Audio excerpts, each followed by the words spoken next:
ರುಚಿ ನನ್ನ ಕಿಚನ್ಗೆ ನಿಮ್ಮೆಲ್ಲರಿಗೂ ಸ್ವಾಗತ ಅಂತ ಹೇಳ್ತಾ ಇವತ್ತಿನ ಒಂದು ರೆಸಿಪಿನ ಸ್ಟಾರ್ಟ್ ಮಾಡ್ತಾ ಇದ್ದೀನಿ. ಇವತ್ತು ಏನು ಮಾಡ್ತಾ ಇದ್ದೀನಿ ಅಂದರೆ ಬೇಸನ್ ಲಾಡು ಮಾಡ್ತಾ ಇದ್ದೀನಿ, ಅಂದರೆ ಬೇಸನ್ ಉಂಡಿ ಮಾಡ್ತಾ ಇದ್ದೀನಿ. ಓಕೆನಾ? ಸೊ ವರಮಹಾಲಕ್ಷ್ಮಿ ಹಬ್ಬಕ್ಕೆ ಏನು ಪ್ರಸಾದ ಮಾಡಬೇಕು ಅಂತ ಅನ್ಕೊಂತಾರೋರಿಗೆಲ್ಲ ಸೊ ಇದೊಂದು ಒಳ್ಳೆಯ ಐಡಿಯಾ. ಸೊ ಬೇಸನ್ ಲಾಡುಗೆ ಏನೇನೆಲ್ಲ ಬೇಕು, ಹೇಗೆ ಮಾಡೋದು ಅಂತ ನೋಡ್ಕೊಂಬರೋಣ ಬನ್ನಿ. ಸೊ ನಾನಿಲ್ಲಿ ಬೇಸನ್ ಉಂಡಿ ಮಾಡೋಕ್ಕೆ 1 ಕಪ್ಪು, 2 ಕಪ್ಪು, ಹಾಗೆ 3 ಕಪ್ಪು, 4 ಕಪ್ಪಷ್ಟು ಕಡಲೆ ಹಿಟ್ಟು ತೊಗೊಂಡಿದ್ದೀನಿ. ಹಾಗೆ ಶುಗರ್ ಎಷ್ಟು ತೊಗೋತೀನಿ ಅಂದರೆ ಅದೇ ಕಪ್ಪಿಂತ 2 ಓಕೆ. ಈಗ 2 ಕಪ್ ಹಾಕೋತಾ ಇದ್ದೀನಿ, ಇದು ಕಾಲು, ಅದೇ ಕಪ್ಪಿಂತ 2 ಕಪ್ಪು ಹಾಕೊತಾ ಇದ್ದೀನಿ. ಓಕೆನಾ? ಸೊ ಶುಗರು ಕಡಲೆ ಹಿಟ್ಟು ತೊಗೊಂಡೆ. ಇವಾಗ ಒಂದು ಬಾಣಲಿಗೆ ಏನು ಮಾಡಬೇಕು ಅಂದರೆ ನಾವು ತೊಗೊಂಡಿರೋವಂತಹ ಒಂದು ಕಡಲೆ ಹಿಟ್ಟು ಏನಿತ್ತೋ ಅದನ್ನು ಹಾಕಿ ಫ್ರೈ ಮಾಡ್ಕೋಬೇಕು, ಫೈನಾಗಿ ಫ್ರೈ ಮಾಡ್ಕೋಬೇಕು. ಗೊತ್ತಾಗುತ್ತೆ ಆ ಘಮ, ಅಂದರೆ ಒಂದು ಕಹಿ ಇರುತ್ತಲ್ಲ, ಆ ಕಹಿ ಎಲ್ಲ ಮುರಿಬೇಕು. ಸೊ ಆ ಥರ ಇದನ್ನು ನೀಟಾಗಿ ಫ್ರೈ ಮಾಡ್ಕೋಬೇಕು. ಒಂದು ಸ್ವಲ್ಪ ಕೈ ಬಿಡ್ದೇನೆ ಇದನ್ನು ಫ್ರೈ ಮಾಡ್ತಾನೆ ಇರಬೇಕು, ಅಂದರೆ ಚೆನ್ನಾಗಿ ಫ್ರೈ ಆಗುತ್ತೆ. ಸೊ ಇಲ್ಲಿ ನಾನು 2.5 ಕಪ್ಪಷ್ಟು ಏನು ನಾನು ಸಕ್ಕರೆ ತಗೊಂಡಿದ್ದೆ. ಸೊ ಅದನ್ನು ನಾನು ಫೈನಾಗಿ ಇಲ್ಲಿ ಪೌಡರ್ ಮಾಡ್ಕೊಂಡಿದ್ದೀನಿ. ಓಕೆ, ಈ ಥರ ಪೌಡ್ರ್ ಮಾಡಿ ಇಟ್ಕೋಬೇಕು. ಓಕೆ. ಸೊ ಹಾಗೆ ಇಲ್ಲಿ ತುಪ್ಪ ತೊಗೊಳ್ತಾ ಇದ್ದೀನಿ, ನೀವು ನೋಡ್ಬೋದು. ಸೊ ತುಪ್ಪ ಒಂದು ಅರ್ಧ kg ಹೋಗ್ಬೋದು, ಎಷ್ಟು ಹಾಕ್ತಿರೋ ಅಷ್ಟು ಚೆನ್ನಾಗಿ ಬರುತ್ತೆ. ಓಕೆ, ಇಲ್ಲಿ ಹುರ್ಕೊಳ್ತಾ ಇದ್ನಲ್ವ, ಅದು ಫೈನಾಗಿ ಈಗ ಹುರ್ಕೊಂಡಾಯಿತು. ಓಕೆನಾ? ಫ್ರೈ ಮಾಡ್ಕೊಂಡಾಯಿತು. ಇದಕ್ಕೆ ಇವಾಗ ನಾನು ತುಪ್ಪ ಹಾಕ್ಕೊಂಡು ಸ್ವಲ್ಪ ತುಪ್ಪ ಹಾಕ್ಕೊಂಡು ಅದನ್ನು ಹುರ್ಕೊಂಡು ಬರಬೇಕು. ಓಕೆನಾ? ಸೊ ಅಂದರೆ ಫೈನಾಗಿ ಇನ್ನೂ ಚೆನ್ನಾಗಿರುತ್ತೆ. ಅದು ಕೈ ಬಿಡ್ದೇ ಹುರಿದ್ರೆ ತುಂಬ ಚೆನ್ನಾಗಿ ಬರುತ್ತೆ.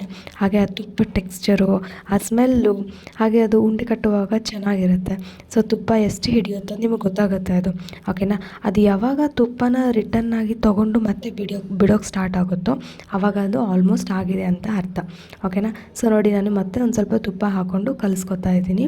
ಸೊ ಇವಾಗ ಈ ಥರ ಆಗಿದೆ ಇದು. ಇವಾಗ ಇದು ಫೈನ್ ಆಗಿದೆ ಅಂತ ಗೊತ್ತಾದ ತಕ್ಷಣ ಕೆಳಗಡೆ ಇಳಿಸ್ಕೊಂಡು ಇದನ್ನು ಉಂಡೆ ಕಟ್ಟಕ್ಕೆ ಸ್ಟಾರ್ಟ್ ಮಾಡಬೇಕು. ಅದು ಹೇಗೆ ಅಂತ ತೋರಿಸ್ಕೊಡ್ತೀನಿ ನಿಮಗೆ. ಇವಾಗ ನೋಡಿ ಎಲ್ಲ ಆಗಿದೆ ಅಲ್ವಾ. ಮೇಲ್ಗಡೆ ಒಂದು ಸ್ವಲ್ಪ ತುಪ್ಪ ಹಾಕ್ಕೊಂಡು ಮತ್ತೆ ಇದನ್ನು ಫ್ರೈ ಮಾಡ್ಕೋತಾ ಇದ್ದೀನಿ ನಾನು.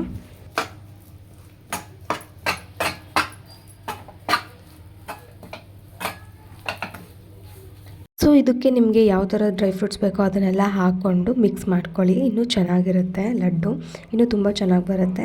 ಸೊ ಇದನ್ನು ಕಲಿಸ್ಕೊಂಡ್ಮೇಲೆ ನೀವು ನೋಡ್ಬೋದು ಯಾವ ಥರ ಪಾತ್ರೆನ ಬಿಡ್ತಾ ಇದೆ ಇದು ಅಂತ. ಸೊ ಇದು ಫೈನಾಗಿದೆ, ಆಗಿದೆ. ಓಕೆನಾ? ಸೊ ಇವಾಗ ಇದನ್ನು ತೆಗೆದುಬಿಟ್ಟು ಲಡ್ಡು ಕಟ್ಕೊಳ್ಳೋಣ. ಒಂದು ಸ್ವಲ್ಪ ಬಿಸಿ ಇರುತ್ತೆ, ಆರಬೇಕು.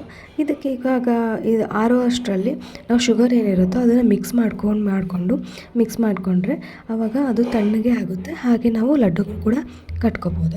ಸೊ ಇದನ್ನು ನೀಟಾಗಿ ಇವಾಗ ಮಿಕ್ಸ್ ಮಾಡ್ಕೊಂಡಿದ್ದೀವಿ. ಏನು ಅಂತ ಅಂದರೆ ಸ್ವಲ್ಪ ಸಕ್ಕರೆ ಪೌಡರ್ನ ಹಾಕಿ ಮಿಕ್ಸ್ ಮಾಡ್ಕೊಳ್ಳೋದು ಬೆಟರ್. ಒಂದೇ ಸರಿಗೆ ಹಾಕೊಳ್ಳೋದು ಬೇಡ. ನೀವು ಸ್ವೀಟ್ ಎಷ್ಟು ಬೇಕು ಅಂತ ಅನ್ಕೋತೀರೋ ಆ ಥರದ ಮೇಲೆ ಡಿಪೆಂಡ್ ಆಗುತ್ತೆ. ಓಕೆನಾ?